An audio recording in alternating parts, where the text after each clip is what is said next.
While handing out flyers, I saw my girlfriend Alicia disheveled and passionately kissing the school hunk in a sports car. When I knocked on the window, the school hunk asked her, "Who's this?" Alicia, leaning against him, said, "Just a simp. If you don't like it, I'll break up with him right away." After kissing the school hunk, she didn't even look at me and turned away. The school hunk licked his lips where my girlfriend had kissed and mocked. "Leave. Beauties only belong to the strong." I asked, "I don't care about my girlfriend, but why are you in my car?" The atmosphere became awkward. The school hunk gripped the steering wheel, staring at me dumbfounded. "What do you mean your car?" "This is my car," I said. I opened the glove compartment and took out the registration. "Look, it has my name on it. Why are you in my car? Are you stealing it? I'll call the police right now." The school hunk turned red, hurriedly got out of the car, and whispered to me, "Don't call the police. My dad's a mechanic. I saw this car looked nice and borrowed it for a spin. Please don't call the police." I widened my eyes and loudly said, "You call this borrowing? This is theft. Can repair shops steal cars in for maintenance?" The school hunk lowered his head and whispered, "Bro, I'm sorry." I sighed. "Don't get familiar. Let me check the car's condition first." He didn't dare speak, and I soon found a dent on the hood. I said angrily, "What's this about?" The school hunk panicked and quickly said, "It's not my fault. Your girlfriend insisted on sitting on the hood to take selfies and posted a bunch of provocative photos on her moments. That's the evidence."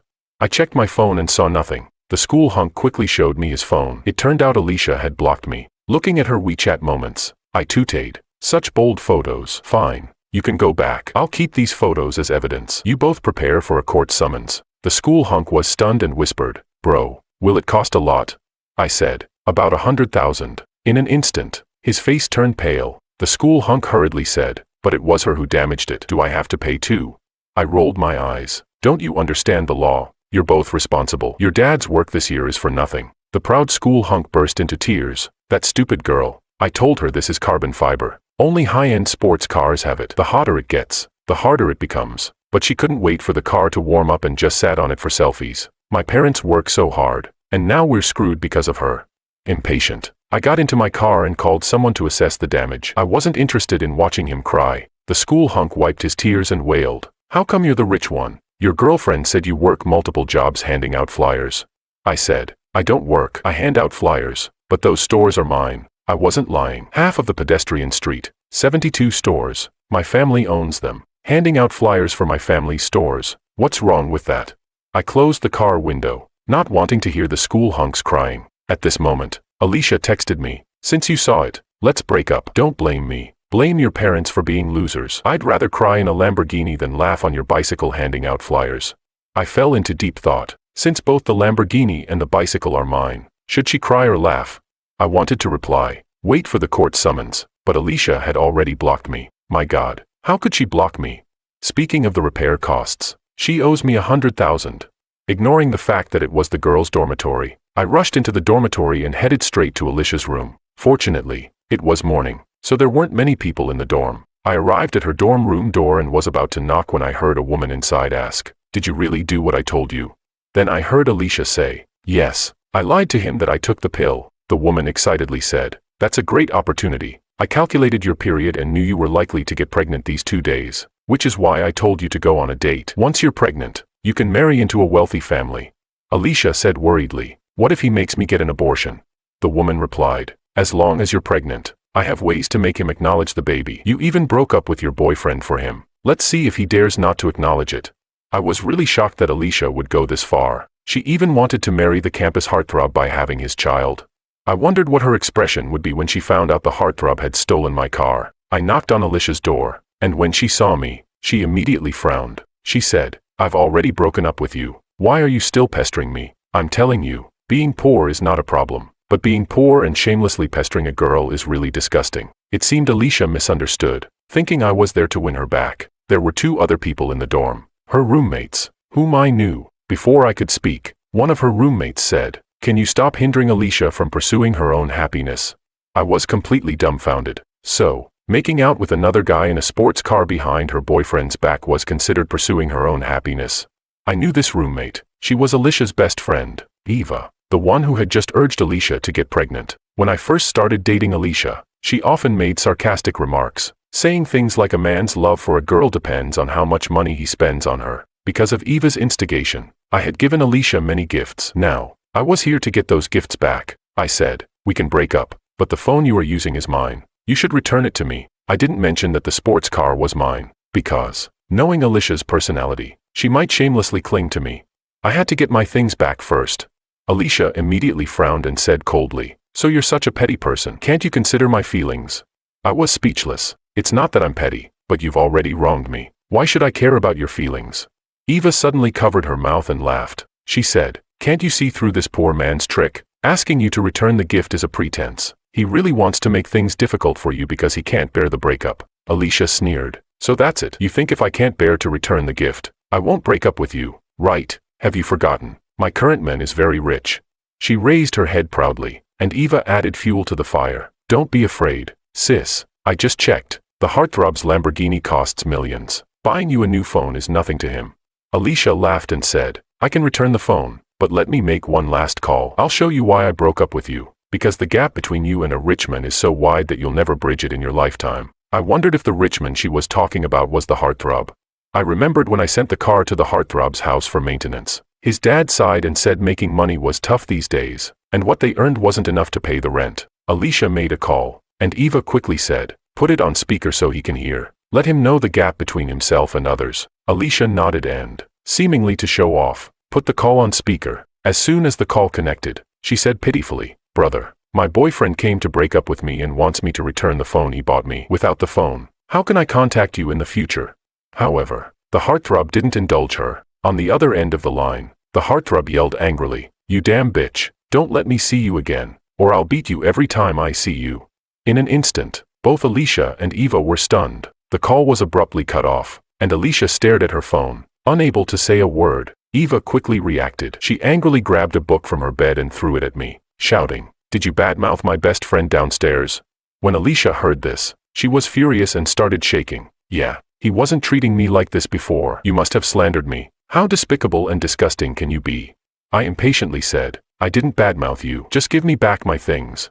"If you didn't badmouth me, why would he suddenly treat me like this?" I was speechless, because Alicia posted coquettish selfies sitting on the hood of his car. The heartthrob had ended up with thousands in debt. Given his family's income, how could he not be angry? Eva sneered. "That's why I told you to be brave and date the heartthrob, because I already saw through this poor loser. He only knows how to play tricks behind your back." "Disgusting simp," I asked. "So you're saying you were involved in her betrayal of me, right?" Eva snapped. "Betrayal? My best friend was stuck in a mess. Of course I had to pull her out. Should I let her sink into marrying you? She'll thank me for the rest of her life." Alicia grew impatient and said coldly, "You can have the phone back, but I have one condition. You immediately apologize to the heartthrob and admit that you were lying about me." Eva cursed. "Yeah, even if you have to kneel and apologize. Clear my best friend's name." I took the phone and continued, "Why should I apologize for something I didn't do? And we haven't settled our accounts yet." I walked straight into the room and sat at the desk to start calculating. Throughout our relationship, I had given Alicia many gifts and transfers. I wanted them all back. Alicia said disappointedly, "My friends are all here. We once loved each other. Do you really want to embarrass me like this?" I ignored her and continued calculating. Eva suddenly took a photo of me. With a face full of disdain, she said, "Today, I encountered the ultimate loser. I'm going to post this on my social media right now and expose you, so you'll be socially dead." I thought she was just threatening me, but when I took out my phone to check, I found she had actually posted it. She posted my photo with the caption, "OMG, girls, never date a poor guy. The poorer they are, the more trouble they cause. My best friend got stuck with one. It's terrifying." I frowned and said, "This is a personal matter between us. Why do you keep mentioning being poor? You might as well write gold digger on your face." Eva sneered. "Yeah, I do like rich guys. Do you have the right to be jealous? If you were rich, you'd be the one scolding me now, not the other way around. Look at your pathetic self." Eva got more and more agitated. Walking to the window and pointing downstairs, she said, "Rich men drive $1 million Lamborghinis and are full of ambition and career goals. Poor losers just sit here calculating, making the girls who once loved them feel sick." Another roommate finally couldn't help but speak up. "Alicia, why don't you just pay him back? This is your fault in the first place." In an instant, Alicia's expression changed. Alicia asked, "What do you mean? Are you taking his side?" Eva sneered. "Isn't it obvious? You found a boyfriend with a Lamborghini, and she's jealous, so she purposely insults you, slanders you." The roommate's face turned red with anger. "Don't falsely accuse me. I knew this girl. She was a poor student named Lisa. Before, when Alicia wanted to show off, She had me buy desserts for everyone in her dorm, but Lisa refused to take them, saying she couldn't accept something she didn't earn. Because of that, I had a deep impression of her. Alicia sighed and said, Lisa, I know you're poor and rely on student loans and scholarships to study. I understand if you resent the rich, but you know what? Being a good person is more important than good grades. Lisa's eyes widened in disbelief. Are you saying I'm not a good person? I was completely dumbfounded. Lisa was diligent and hardworking, excelling in both character and academics. And Alicia? She had just been making out with the rich guy in a car, right in front of me, her boyfriend. She dared to say Lisa didn't know how to behave. What kind of nonsense was she spouting? Eva sneered. I know your type. Poor simp girl. You know he broke up. So you're pretending to be a pretentious coquette to win his favor. You know you have no chance with a guy who drives a Lamborghini. So you don't even let a guy who earns $3,000 a month handing out flyers pass. Lisa was so angry she clenched her fists and stood up. I also work part-time as a tutor, and I earn $2,000 a month. Eva looked at her with disdain. To you, even mosquito legs are meat. Yesterday, I saw you picking up food that fell on the table to eat. You poor wretch. Of course, you're not picky about men. Lisa's eyes reddened immediately, her voice trembling with grievance. The food fell on the table, not the floor. What's so poor about that? Enough. Alicia's shout interrupted us. She slammed her phone on the table and said to me, You really embarrass me. My biggest regret is dating you. Hurry up and settle our accounts. Then I can go explain to my new boyfriend. Eva quickly said, Don't be afraid, sis. I'll go with you to explain. The rumors will be quashed, and you'll still be the little darling of a rich man. I couldn't be bothered with these two anymore and focused on calculating our accounts. Of course, I didn't include the repair costs of the sports car. I was afraid Alicia might shamelessly try to reconcile with me. In the end, I figured it out. In the year we dated, I had given Alicia gifts and transfers totaling $18,000. After doing the math, I was stunned. Dating really costs a lot of money. I only spent a few hundred a month on living expenses. I didn't realize it until I calculated it. Not only was I shocked, but Alicia and Eva were also a bit stunned. After all, they were students. Where would they get over $10,000? At first, they didn't believe it, but after checking several times, they finally confirmed my calculations were correct. Alicia looked a bit troubled. $18,000. I can't come up with that right now. Eva panicked and quickly said, Don't be scared, sis. I'll help you pay it back. Your attitude towards this loser now will determine how the heartthrob sees you. Even if we have to borrow from loan sharks, we'll pay the money back. You need to cut ties with this poor guy to have a chance to marry into a wealthy family. Alicia was eventually swayed by Eva's words. She nodded and said, Okay, we'll find a way to borrow it. My family mustn't know, or my parents will kill me. I didn't know what to say. If $18,000 would get her killed, what would happen when the nearly $100,000 repair bill for the sports car got sent to her house? Her parents would probably want to grind her bones to dust. Alicia and Eva immediately started contacting people to borrow money. Surprisingly, it was quite easy for them to borrow money. Classmates each gave a few hundred, lending it to Alicia. Even Alicia was amazed at how easily she could get the money. She couldn't help but say, I have a good reputation. Everyone is willing to lend me money. Eva laughed. It's because of your selfies on social media. You're sitting in a sports car worth millions. Of course, people are willing to lend you this small amount of money. Alicia suddenly realized. She glanced at me and said, Do you see that? That's the true charm of a real man. Making everyone admire him and lend me money, hoping to befriend him. If I were still with you, would anyone reach out to help me when I'm in trouble? Eva sneered. Trouble. Being with him is already the biggest disaster in life. They kept borrowing money and finally managed to collect over $8,000. But there was still a $10,000 gap. Eva gritted her teeth and said, I know a guy from the underworld. He can lend me the money, but if we can't pay it back, it'll be terrible. Alicia asked worriedly, What happens if we can't pay it back? Eva replied, Don't worry about that for now. Your new boyfriend is so rich. $10,000 is nothing to him. Eva quickly contacted the so-called underworld person, who appeared to be a professional private lender. He handed over $10,000 without hesitation. After they managed to gather enough money and returned it to me, Alicia threw the phone at me angrily and said, Satisfied now? Get lost. From now on, we should have nothing to do with each other.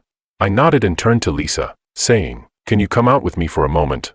Lisa looked at me in surprise, seemingly not understanding why I was calling her. Eva immediately sneered. I knew these two had something going on. As soon as you paid him back, they hooked up. I felt a wave of helplessness. The reason I wanted to talk to Lisa was that she worked in the student council and had the contact directory. Since I planned to send a court summons to Alicia's family, I definitely needed her home address. Lisa blushed deeply, lowered her head, and followed me out. Eva mocked again. You're really following him out? You only deserve Alicia's leftovers. Lisa was almost in tears. I don't have any such intentions.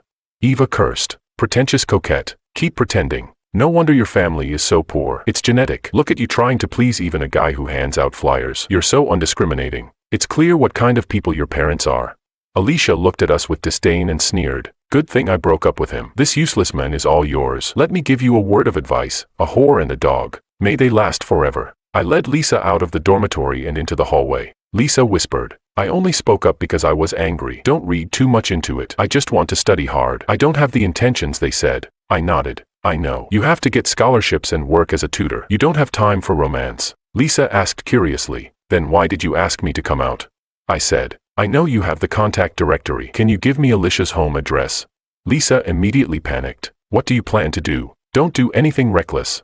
She seemed very worried and even grabbed my hand in her anxiety. Lisa looked into my eyes and said seriously, we may be poor, but we have dignity. Others are at fault, but don't ruin your future because of their mistakes. The atmosphere grew silent, and I didn't know how to respond. Did this girl think I was planning to go down with Alicia's family? Lisa then realized she had grabbed my hand in her haste. She quickly let go, blushing. You're hardworking and determined. You deserve a better life. I believe that in 10 years, Alicia will regret her choices. I said, it won't take 10 years. I've already had the dealership assess the damage. If her family lives in the city, she'll regret it soon. Lisa was stunned and asked what I meant. I said the sports car downstairs was mine. She stared at me, dumbfounded. I explained everything to Lisa. She was speechless again. It wasn't until I showed her the car registration that she believed it was true. When Lisa went to get the contact directory, she walked as if in a daze, probably thinking she was dreaming. Soon, she sent me Alicia's home address. Surprisingly, it was just a few kilometers from the dealership. What a coincidence. Right. I called the dealership, and they told me they'd deliver the damage assessment within 10 minutes. Wait, I suddenly remembered. Alicia had given me back her phone. How would I contact her for debt collection later?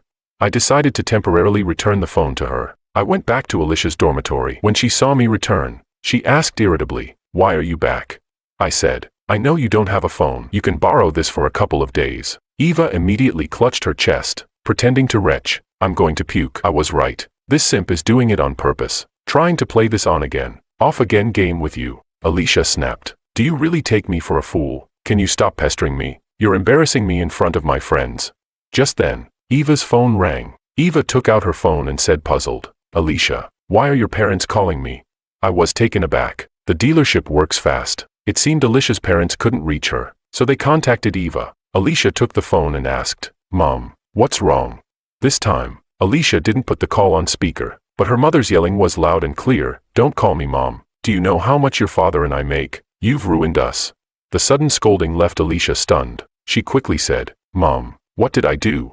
Alicia walked to the corner of the dormitory with her phone. As she talked, she suddenly burst into tears. Eva hurriedly asked, Sis, what's wrong? Alicia sobbed. I know why the heartthrob suddenly got mad at me. I dented his car by sitting on it, and now he wants my family to pay. The estimated cost is $137,000. Where is my family going to get that kind of money? Eva was equally stunned. How is that possible? Just by sitting on it, it got dented. The bill was delivered to my house. My mom said she took a picture of it and sent it to me. She told me to check my phone. Alicia couldn't even stand. She sat down on the bed in a daze. Eva bit her lip and said, Don't panic. I might have a solution. Alicia asked, What can you do? Eva said, At this point, we need to see if you're pregnant. If you are, and you're carrying his child, would he really dare to ask you for the repair costs? Alicia immediately nodded. Right. Even if he doesn't care about me, he has to care about the baby. Right. Eva said excitedly, If he dares to ask you for the repair costs, go make a scene at his house. Alicia sighed deeply. I initially wanted to use the baby to marry into a wealthy family. Who knew it would only end up covering repair costs? Eva consoled her. Hundreds of thousands of isn't a small amount. Your parents would need 2 years to earn that. And who says you can't marry into a wealthy family? Maybe his parents will insist on you getting married. And not only will they cover the repair costs, but they might even gift you a car. I wondered if I should remind Alicia out of past affection about her getting pregnant with the heartthrob's child. It certainly wouldn't exempt her from the repair costs. I started to speak, but before I could say anything, Alicia shot me a venomous look. She walked over, snatched the phone from me, and said, Don't say a word. Get lost. I don't want to hear your voice. I'm already in a bad mood. Eva also snapped impatiently. Yeah, can you get lost? We're trying to figure out how to calm the heartthrob down.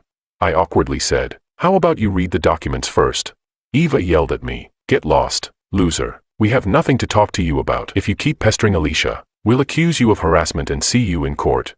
I nodded. Since she said that, fine. After all, we were going to see each other in court anyway. Alicia had already picked up her phone and sent a voice message to the heartthrob. Please, come downstairs to my dorm. I want to talk to you, please. The heartthrob quickly replied, and she played the voice message. I heard the heartthrob's voice. Sure, you slut. I want to talk to you too. Come down now. Alicia put down her phone and worriedly asked Eva, with that attitude, will he really forgive me? Eva said, go down and beg him. I'll go with you.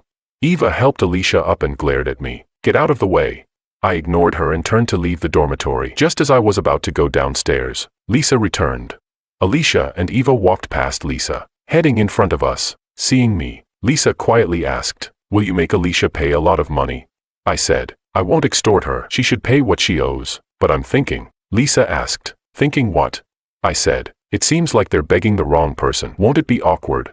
When we got downstairs, the heartthrob was already there. The most noticeable thing was the slap mark on his face. He was standing by the roadside, crying and wiping his tears. If I'm not mistaken, he must have told his dad about what happened and received some fatherly love. Alicia and Eva were dumbfounded at the sight. Eva said, seriously, with all the money his family has, he needs to cry like this? Alicia said, maybe he really loves that car. When I went on dates with him, he always took great care to protect it. Eva sighed. They say a car is a man's second wife. It must be true. I rolled my eyes. I don't treat my car like a wife, and why wouldn't he protect it? It's my car. Alicia quickly approached him, looking pitiful. Baby, let me explain. Explain to your grandfather. You bitch. The heartthrob finally couldn't hold back his frustration. He rushed forward, grabbed Alicia's hair, and slapped her hard across the face. Neither Alicia nor Eva expected the heartthrob to hit her. Eva hurried over to try to break it up, while Alicia, feeling wronged, said, baby, hit me if you're upset. It's my fault. I'll never do it again. Can I make it up to you for the rest of my life? I don't need your compensation. The heartthrob was so angry he started punching Alicia in the face. As he continued hitting her, both Alicia and Eva realized something was seriously wrong. The students watching were all shocked. Just a moment ago, Alicia was stepping out of a sports car, admired by everyone. Now, in front of all these people, she was being beaten by the heartthrob, who had her by the hair, punching her face repeatedly. Eva shouted anxiously, you're hitting her too hard. She's a girl. The heartthrob hit so hard he knocked out one of Alicia's front teeth. Alicia, missing a tooth, covered her mouth in disbelief and spit out some blood. She quickly bent down to pick up the tooth, crying out, stop hitting me. My tooth is knocked out. Eva, go get some milk. I nodded and said, smart. If you put a knocked out tooth in milk quickly, there's a chance it can be reattached. Lisa turned to me, saying incredulously, are you taking pleasure in this? I said, how could I? We were in love once. Seeing her like this makes me sad too. Lisa asked, then why are you smiling? I said, I'm just naturally cheerful. People who smile often tend to have good luck. During this beating, Alicia finally remembered me. Covering her mouth, Alicia cried out to me, you're really not a man. Look at how badly I've been beaten, and you still won't help me. I replied seriously, you just told me not to harass you, or we'd meet in court. The heartthrob, who seemed overwhelmed earlier, finally noticed me when I spoke. He let go of Alicia and walked toward me. Eva quickly said, heartthrob, I know you're upset, but do you know how much Alicia has suffered for you? Just now, this loser was bullying her. If she didn't love you so much, would she have put up with this? The heartthrob angrily shouted, shut up, your whole family are losers. Eva didn't dare say another word. It was strange. She had been so aggressive in front of me, but now, facing her rich idol, she was unusually obedient. The heartthrob stood in front of me. I wondered how he would apologize, but then he did something unexpected. In front of everyone, he suddenly knelt down, with tears in his eyes. He cried, bro, I'm sorry. Please forgive me. At that moment, the world seemed to fall silent. Everyone stared at me in shock. The students were dumbfounded. Eva trembled with disbelief. Lisa said nothing, keeping her head down. Alicia, covering her mouth where a tooth was missing, suddenly had blood streaming from her nose. She tried to sniff it back, but ended up choking on it and coughed painfully. No one expected things to turn out this way. Honestly, even I hadn't expected it. I sighed and said, if you'd known this would happen, why did you do it in the first place? Eva asked in a daze, why are you apologizing to him? I said softly, yes, tell everyone why you're apologizing to me. The heartthrob, still crying, said, I shouldn't have stolen your car to show off. I shouldn't have stolen your girlfriend. I'm despicable and disgusting. Please forgive me. I told my dad, but he said our family is already struggling with rent and can't pay for the damages. I nodded and said, your dad works really hard. That's why I sent my car to your family's repair shop. Who would have thought that such a diligent mechanic would raise a son like you? The heartthrob broke down. I'll never do it again. If you can give us more time to pay, I'll do anything you ask. Alicia was stunned. She muttered, what repair shop? What car maintenance? What's stealing a car? I said, the facts are right in front of you. Alicia pointed at the sports car, her voice trembling. That car is yours? I nodded. Yes, it's my car. Her expression froze. Then her lips quivered as she burst into tears. How can you be the rich one? Weren't you the flyer guy? I do hand out flyers, but those are all for my shops. Ignoring her bleeding nose and missing tooth, Alicia hurried to my side, limping. She grabbed my arm, crying, baby, let me explain. I said coldly, I'm not your baby. We're already broken up. I reached out and placed my hand on the heartthrob's shoulder. He swallowed hard, looking at me pleadingly. I said, this is your fault, not your dad's. In fact, I should thank you because you showed me my girlfriend's true colors. You helped me, so I'll help you this once. I thought for a moment and continued, you'll graduate next year. You can negotiate the compensation amount, and once you start earning, I'll allow you to pay it back over 3 years. The heartthrob, surprised, asked, really? I nodded and said, yes, it's your mistake, not your father's to pay for. But knocking out her front tooth is going to cost you a lot. The heartthrob said viciously, I'm not paying a cent. At worst, I'll go to jail and get a record. Anyway, I won't pass any civil service exams. I asked, are you really willing to go to jail rather than pay her a cent? The heartthrob replied, yes, this bitch doesn't deserve my compensation. I patted his shoulder hard and laughed. See, now you're being sensible. I'll waive 1,000 as a reward. Alicia was already dumbfounded. She whimpered, baby, I was really wrong. Can you give me another chance? It's all. She turned around quickly and pointed at Eva, cursing, it's all because of this bitch. Eva didn't respond, her face blank. Alicia cried, you told me to do this. I loved my boyfriend so much. Why did I fall for your tricks? I was tired of watching her drama. I said, remember to take the morning after pill. Don't actually get pregnant. It's not because I care about you, but because I know with your personality, you'd definitely have an abortion if you got pregnant. I don't want an innocent life to be killed before it even sees the world because of your bad character. At that moment, Alicia's face turned ashen. Eva suddenly started crying. She said, are you not going to repay the money I just helped you borrow? Alicia completely turned on her. You caused all this misery. Why should I pay you back? Eva also broke down in tears. I have to repay that money, or I'll be beaten to death. I casually said, if you're afraid of owing money to a loan shark, then just pay it back. Eva cried again. Where am I supposed to get 10,000? Lisa clenched her fists in anger. She said furiously, you mock me for eating food off the table, but your own family doesn't even have 10,000. You're poor too. So why do you bully other poor people? You deserve this. Eva sat on the ground, sobbing uncontrollably. I smiled at Alicia and said, goodbye. Unless it's about repaying money, don't contact me. Otherwise, I'll charge you with harassment. I turned to Lisa and asked, since the bitch has been punished, how about we go have a meal to celebrate? You can ride in my car. Lisa replied, are you drunk in broad daylight? Why would I get in your car or have a meal with you? Realizing she had a point, I awkwardly scratched my nose. I got into my sports car and drove off.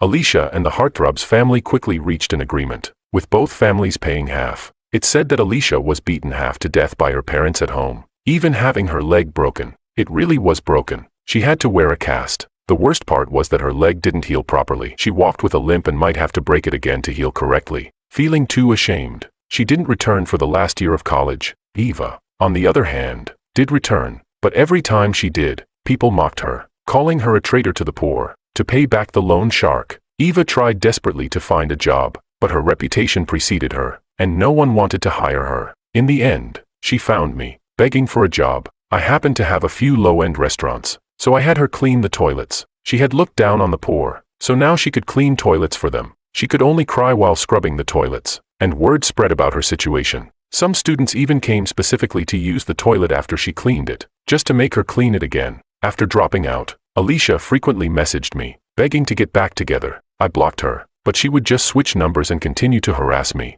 Eventually, I did as she wished and sued her. That finally scared her off, and she stopped contacting me. As for Lisa and me, nothing happened between us. She was a self-reliant and disciplined girl, different from Alicia and her crowd. During the last year of college, Lisa didn't contact me at all. After graduation, she went back to her hometown to teach. She said there were many poor children in her hometown, and she wanted to help them. I admired her character and reached out to her a few times, but she wasn't interested in dating. The only time she asked for my help was to see if I could organize a clothing drive for the children in her area. I donated some old clothes, and after that, we didn't stay in touch. I often think about what she said, about having dignity. That remarkable girl. I hope her life takes her far.